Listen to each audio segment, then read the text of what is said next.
چونکہ جناب مفضل کے ذریعے روایت آئی لہٰذا توحید مفضل بن گئے. یہی مفضل ابن عمر چھٹے امام کی خدمت میں آتے ہیں.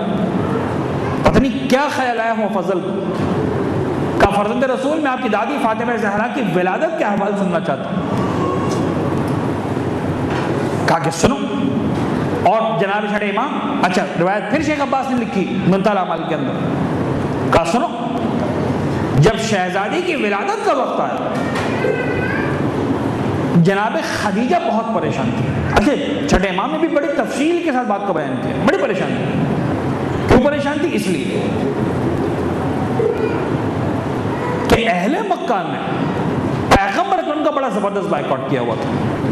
تو زیادہ پریشانی جناب خدیجہ طاہرہ کو اپنی نہیں تھی، پیغمبر اکرم کے لیے تھی. یہ تو بھول ہی گئی تھی کہ میرے یہاں ولادت ہونے والی اس کا کیا ہوگا. اچھا ہمارے علماء کا ماننا کہ شہزادی فاطمہ زہرا پیغمبر اکرم کی پہلی یعنی جناب خدیجہ کی پہلی اولاد نہیں ہے، جناب خدیجہ کی تیسری اولاد. پہلے دو بیٹے تھے جناب قاسم اور جناب سید عبداللہ ابراہیم کہ جن کا پیدائش کے بعد ہی انتقال ہو گیا تھا.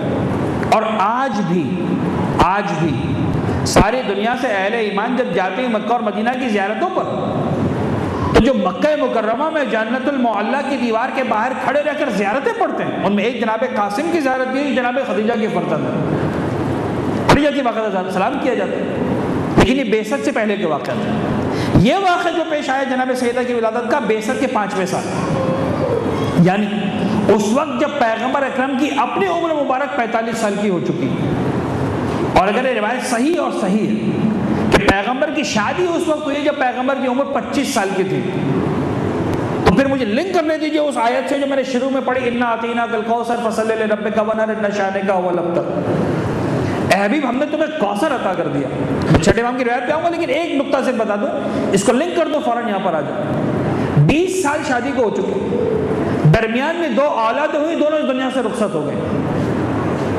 جب تک پیغمبر 40 سال کے نہیں ہوئے تھے مکے کا ہر فرد چاہے وہ مشرک تھا چاہے کتنا ہی بڑا کافر تھا پیغمبر سے ضرور محبت کرتا تھا. زبان سے صادق کہتا تھا، زبان سے امین کہتا تھا. پیغمبر کی سچائی کا بھی پرستار تھا، پیغمبر کی امانت داری کا بھی پرستار تھا. لیکن ادھر 40 سال کے پیغمبر اکرم ہوئے، ادھر ظاہری اعتبار سے نبوت کی ذمہ داریوں کو پیغمبر نے نبھانا شروع کیا، ادھر الا اللہ سے پہلے لا الہ کا نعرہ بلند کیا، ہر خدا کی نفی کی اور اپنے خدا کی خدائی کا اعلان کرنا شروع کیا. اہل مکہ کو نفرت ہونا شروع ہو گئی. جہاں اور بہت ساری باتیں پیغمبر سے کی گئی ان میں سے ایک لفظ استعمال کیا کہ آپ ابتر ہیں. نعوذ باللہ. ابتر کا مطلب کیا؟ یعنی آپ کی نسل آگے بڑھنے والی نہیں، آپ کی اولاد نہیں. میں پوچھتا ہوں مفسرین قرآن اور مترجمین قرآن سے کہ اگر قرآن کہہ رہا ہے انا اعطیناک الکوثر، اے حبیب ہم نے تمہیں کوثر دے دی، ان شانک هو الابتر، تمہیں کوثر مل گئی، اب تم ابتر نہیں ہو، اب تمہارا دشمن ابتر. تو وہ کون سی چیز ہے جو ابتر کا الزام کو ہٹا سکتی ہے؟ جب ابتر کے معنی طے شدہ ہے کہ تمہاری کوئی اولاد نہیں، بے اولاد رہے گا. شیعہ سنی دونوں مترجمین نے یہی لکھا ہے کہ بے اولاد رہے گا. تو کوثر وہ چیز ہونی چاہیے جو بے اولادی کے تانے کو ختم کر سکے. اگر خدا نے خاصا کوئی مومن ایسا جس کو اولاد نہیں ہے، اسے بہترین جنت، اسے بہترین بنگلو دے دیا جائے تو کیا بے اولادی ختم ہو جائے گی اس کی؟ اسے بہترین کاروبار دے دیا جائے، بہترین محلات دے دیے جائیں، بہترین نہریں اور دریا اور سمندر اس کے نام کر دیے جائیں، بے اولاد تو بے اولاد رہے گا. تو کیسا مفسر اسے سمجھ میں نہیں آتا کہ کوثر صرف وہ چیز بن سکتی ہے جو بے اولاد ہونے کے تانے کو ختم کر سکے. تو ہماری بات مانو کہ فاطمہ زہرا کے علاوہ پیغمبر کی کوئی اولاد جناب خدیجہ کے بدن سے زندہ نہیں رہی. اور یا مانو کہ ابتر کا تانا باقی رہے. تو فاطمہ زہرا ہے جو کوثر بن کر پیغمبر کے پاس آنے، لیکن جناب خدیجہ پریشان ہے.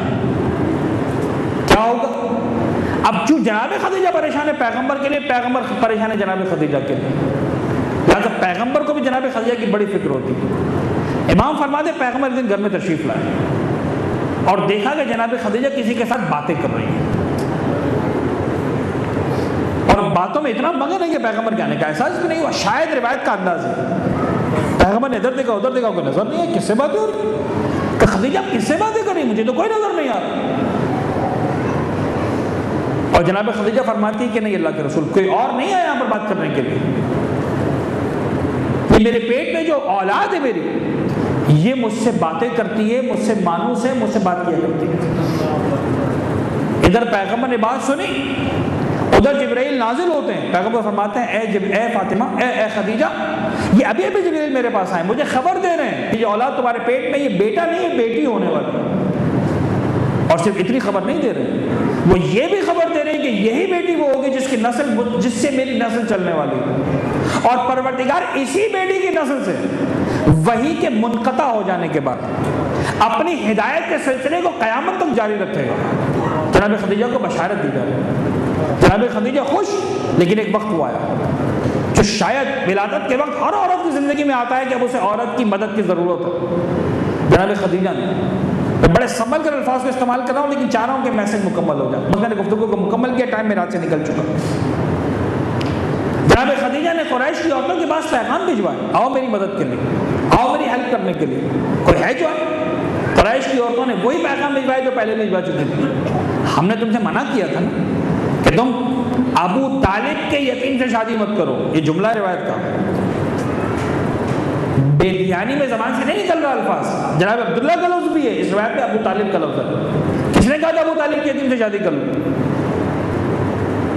تمہیں شادی کرنی چاہیے تھی مکہ کسی رئیس سے، جو تم نے ہماری بات نہیں مانی، ہم تمہاری ہیلپ کرنے کو تیار نہیں۔ ولادت کا موقع آ گیا، جناب سیدہ پریشان ہے، جناب خدیجہ پریشان ہے، فرماتی میں نے دیکھا کہ ایک مرتبہ گھر کا دروازہ کھلا، 4 خواتین داخل ہوئیں، ظاہری اعتبار سے جن کا انداز قریش کی عورتوں کو والا تھا لیکن سب اجنبی۔